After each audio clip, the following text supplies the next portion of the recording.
Welcome to the Art of Precision on Gillette World Sport.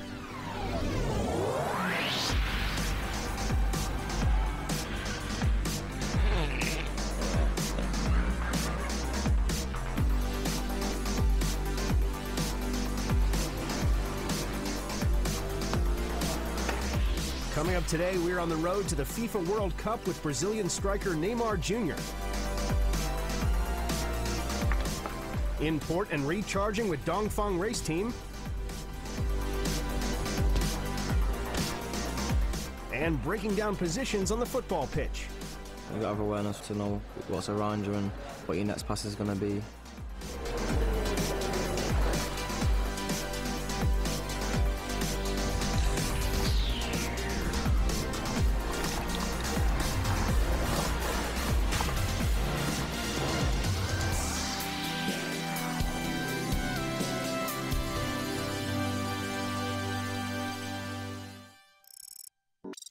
First up on Gillette World Sport, we speak to some of the world's best footballers to get a precise breakdown of their individual positions. The FIFA World Cup will showcase the best footballers from 32 countries around the world. Any team with hopes of lifting the trophy will need skilled and focused performances in every area of the pitch. Well, as a keeper, you've got many roles that are developing all the time. Number one, first and foremost, is to keep the ball out of the net. But a lot more things are coming into the game now. Your ability to dominate your box, the distribution aspect of being a goalkeeper. They're all areas of the game that are now more and more important. We're continually pushing the boundaries and finding new ways of making training exciting and making it testing. And I think that in turn has made me a better goalkeeper. I mean, Neuer's been injured, but I think De Gea now is right up there, if not the best. I'm lucky enough to be cool-headed by nature. You've got to be focused for the full 90 minutes. 20 minutes can pass without touching the ball, and then suddenly you've got to go from 0 to 100 and be completely in the zone. That's the nature of the beast for goalkeepers. Sometimes it's difficult, especially at big clubs, where you may only be called upon 2 or 3 times, and you've got to get everything spot on.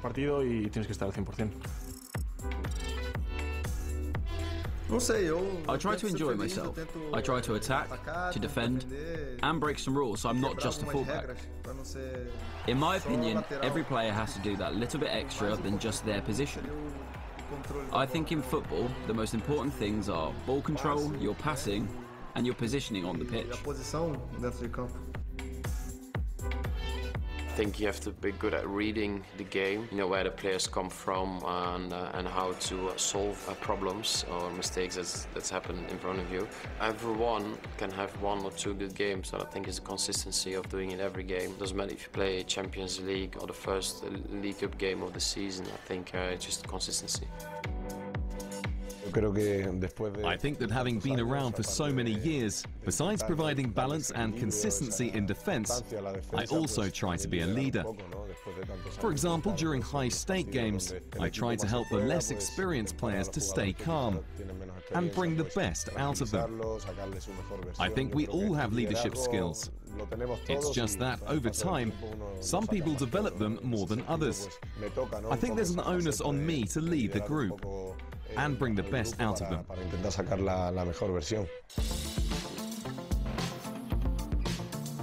The way we play in the national team, you need to be comfortable on the ball, you need to be aggressive in your defending on the front foot, initiate the play for your team, play out from the back in the first phase of build-up, and there are players that are more defensive and there are players that are more offensive. I think the best defensive midfielders, they're at a very high level on both sides. I believe teamwork is essential and can be defined as the relationship with your teammates in order to achieve your goal. I believe working as a team to be the most important thing on a football pitch.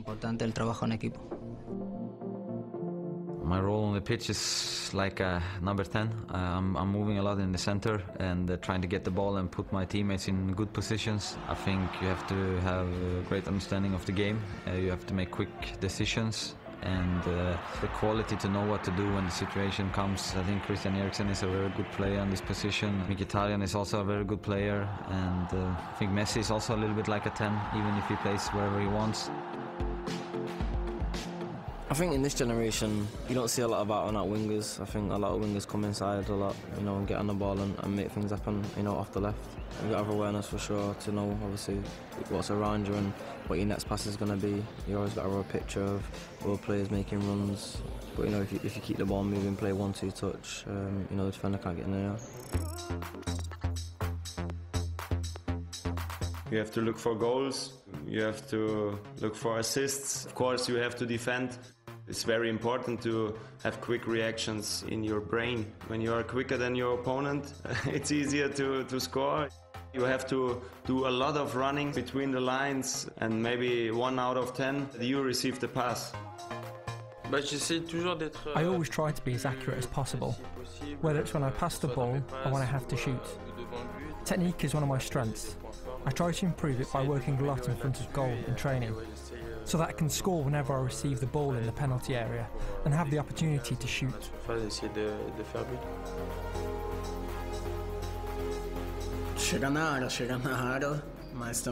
You've got to get into the box. However, it used to be that the centre forward was more of a fixed position in the penalty area. Nowadays, the centre forward needs to participate more in the game. He needs to help defensively and tactically in order to play. Otherwise, he'll be cut off from his teammates. So today, you have to make sure you are close to them.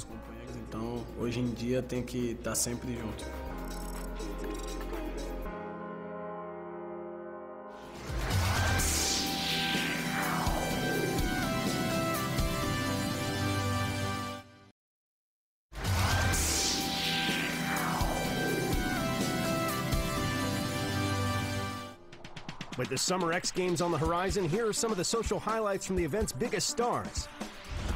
Kelvin Hoffler was out riding after his victory in Skateboard Street at X Games Norway last month.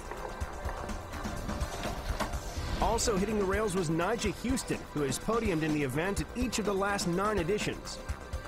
Australia's Logan Martin made history in November, becoming the inaugural UCI BMX Park World Champion.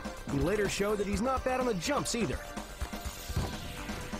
James Foster shared this clip of him nailing a triple flip while on tour with the Nitro Circus. Ryan Williams is as good on a scooter as he is on a BMX, as he proved with this flip of his own. Possibly inspired by the NBA Finals, Mitchie Brusco combined his skating skills with basketball. Tyler Berriman pulled off this whip in a picturesque location in New Zealand. Fellow FMX star Jackson Strong landed this trick in an iconic spot in front of the Sydney Opera House. Tori Pudwell and professional tricking athlete Bailey Payne combined for this trick. Harley-Davidson flat track racer Brad Baker took a ride back in time, putting a 1939 motorcycle through its paces. And from something old to something new, as Jamie Bestwick scouted the next generation of potential X Games medalists.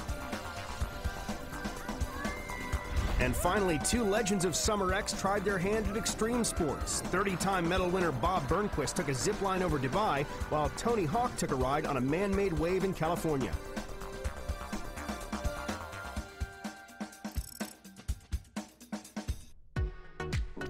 Next up, we take a look at the journey to the 2018 FIFA World Cup for one of the sport's biggest stars, Neymar Jr.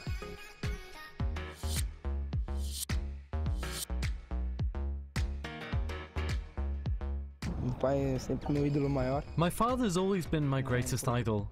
He was a footballer, and because of him I started to like the game. Because I'd go training with him when he played and fell in love with the sport. And he's a guy who understands a lot, the guy who inspires me.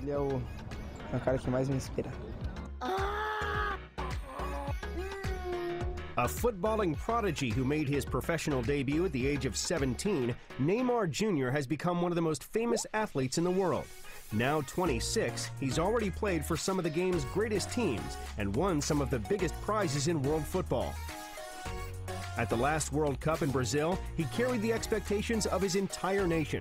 The Seleção's talisman scored 4 goals in the group stage before suffering an injury in the quarterfinals, which ruled him out of the rest of the competition, as the hosts crashed out with a 7-1 loss to Germany. In the World Cup, when I got injured, I think up until now that's the greatest hurdle I've overcome. Because of everything, I was living the dream. An amazing moment in my career, and out of nothing, it's gone, you know? It was a very difficult moment. Despite his heartbreak, Neymar would soon have another chance to win a global competition on home soil. At the 2016 Olympics, Brazil made it to the final, where they once again met Germany. A first-half free kick from the attacker opened the scoring, but the game would go to a penalty shootout. With the scores tied at 4-4, Germany's Nils Petersen saw his kick saved, handing the Brazilian the chance to win the game. I think that walk is harder than actually taking the penalty, because when you walk up and look at the goal, it looks far away, it looks small, and the goalkeeper looks big. So a lot of stuff goes through your head, but when you pick up the ball and put it on the spot, then you feel more relaxed, because you've trained for that moment. So you have to be prepared, and the precision needs to be phenomenal. Phenomenal.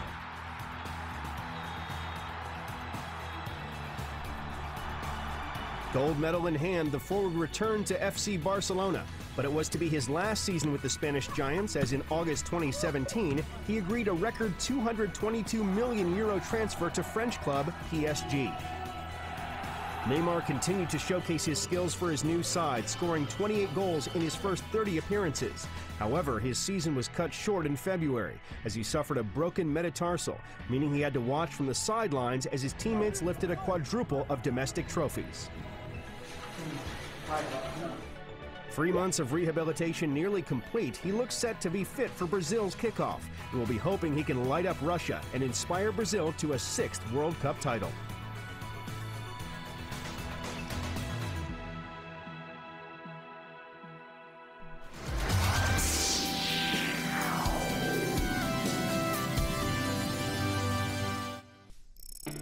As the Volvo Ocean Race nears its end, we're finding out how Dongfang Racing recharged between legs of sailing's toughest challenge.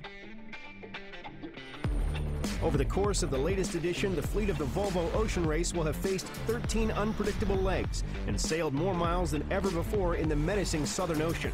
And when Dongfang took shelter in the host city of Itajaí, Brazil, they had just completed the 7,600 toughest nautical miles of the race so far. It's the simple mechanics of the difference between a Southern Ocean leg and, like the leg before, where they came down from China, down to Auckland. There, they were in T-shirts and shorts. The sea state wasn't very big, so they were able to prepare their food, they were able to get quality of sleep, the manoeuvres were different as well. You then take those principles and put them into the Southern Ocean leg.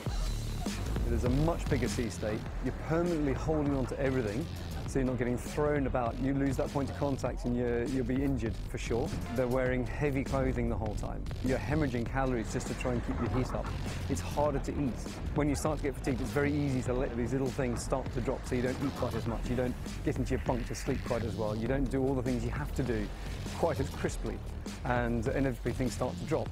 But that's what I'm really proud of the guys. They've got, they've established these habits, these routines that have created this amazing discipline. It's alive on board. I mean, it's not like a house. You have nothing inside because of the weight. So, I mean, you have no bathroom, so that means no shower. You have only freeze-dry food because you have no fridge, and for the weight, freeze-dry. So that means you have really bad food, never fresh food. Everything is more complicated on shore, and just cooking is complicated because everything moving. Sleeping, sometimes you can't move because each time you fell asleep, a wave wake up you, and of course, it's about to go fast. That means there is a lot of water on the deck, and we are trained for that, so it's okay. But of course, this is not a nice hotel on board.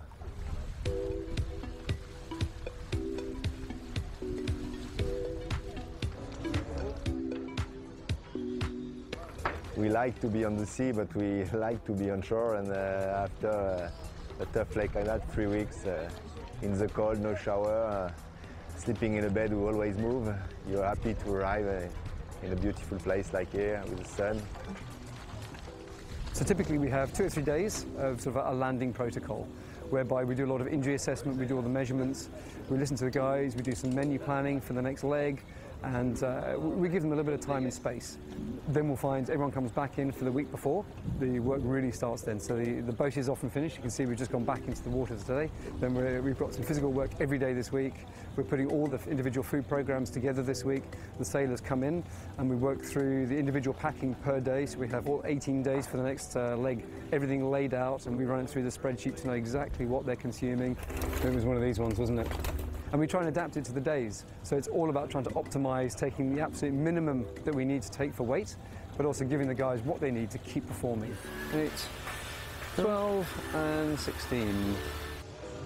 We're in the gym 2 to 3 times a week, depending on the stopover and the timings of everything.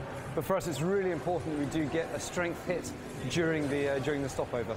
So we're in the gym today. We're doing one of our proper weight sessions. We're doing a mix of strength endurance and lots of core work today. So as you can see, the guys are working really hard, and we're using this as part of our building process for our week of training before the guys set off in 5 days' time. The sport has changed. You know, the sailors have changed for sure. They are more professional. Well, they take care of themselves way better than in the past, because they know the performance of the boat depends on their health. That's the way it is now, and we're following the world on that side. Yes, good job. So for us at the beginning of the project, we highlighted this leg as the absolute focus, arriving from Auckland into Itajai on a successful, positive note. And we knew that if we could be on the upslope at this point, we would be on a very positive path to the end of this race. And this is where all this investment in creating these habits, creating these routines, has gone into this discipline, and actually knowing that what we've achieved to this point, we're on a sure footing, and everything is to play for, and we have to keep striving and trying to thrive in this environment. Now the difference is all about the pressure. We are going to manage the pressure. We are in a very good position, and I think the difference will be how to manage the pressure when we take the decision on board, because you know, sailing is about taking decision where you go, about the weather forecast. And when you have pressure, sometimes you do just very stupid mistake just because of pressure, and that's what we have to manage for the last leg. I think it will be really about that, and that's the difference between the winner and the second. Sometimes I think we are very close in terms of techniques and everything, but the difference will be here.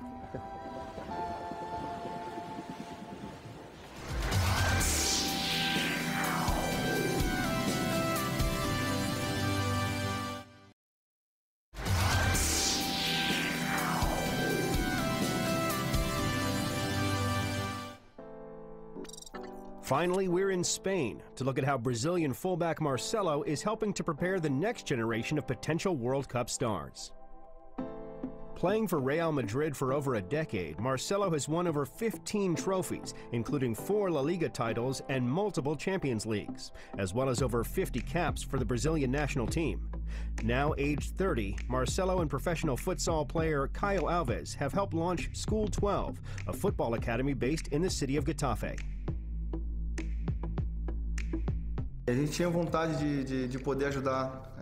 We wanted to help lots of children.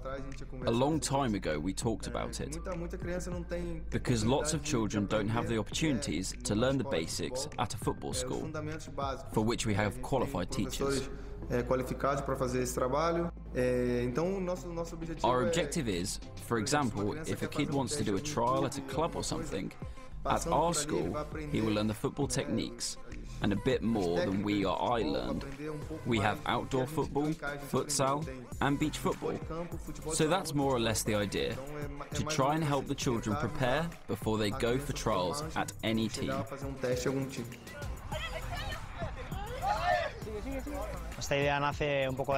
Marcelo, Caio, and myself have been friends for many years, and it's a friendship built on sport. As for the project, my role is to develop the training methodology, whereas they are the faces of the school and the kids' mentors and idols. Our focus is on playing in different scenarios. Varying the pitch that you play on gives you infinite possibilities in terms of enriching a child's development. Each pitch obviously lends itself to different types of drills. The dimensions vary, and so does the surface, the ball, and the way it bounces. All these things mean that each sport develops different facets because you face different scenarios. For example, in beach soccer, we highlight acrobatics and hone physical attributes like coordination and strength. Through futsal, we work on speed of thought, decision-making skills, taking players on, and a hallmark of the sport, controlling the ball with the sole of your foot. And in football, we put all the pieces together. Ultimately, it's the mainstream form of the game, so we couldn't envisage a school that didn't culminate with coaching 11-a-side football.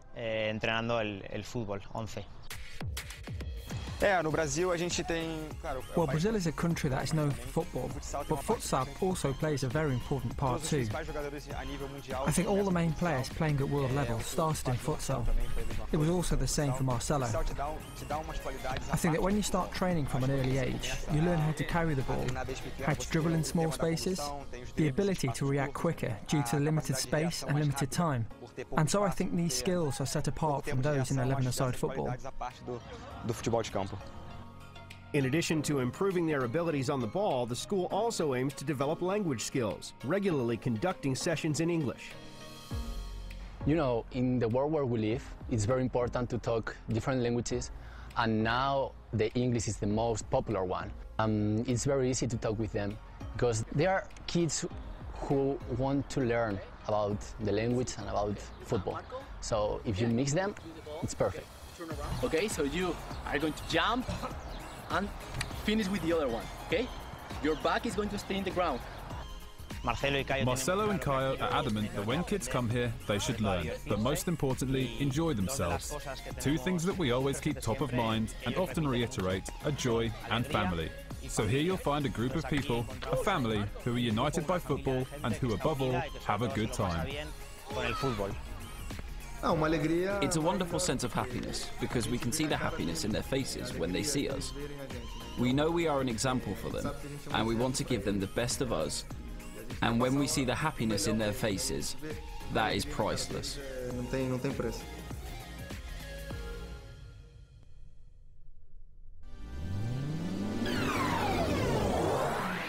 Next time, we're in the Australian outback and hitting the dirt track with Jacko Strong. On court for a lesson in basketball with Valencia Basket. And in the driver's seat with 2017 British F3 champion Inam Ahmed. In the meantime, if you can't wait until then, follow World Sport on YouTube, Twitter, Facebook, and Instagram. Here you can relive the action from today's show and catch up with exclusive online content. We'll see you next time on Gillette World Sport.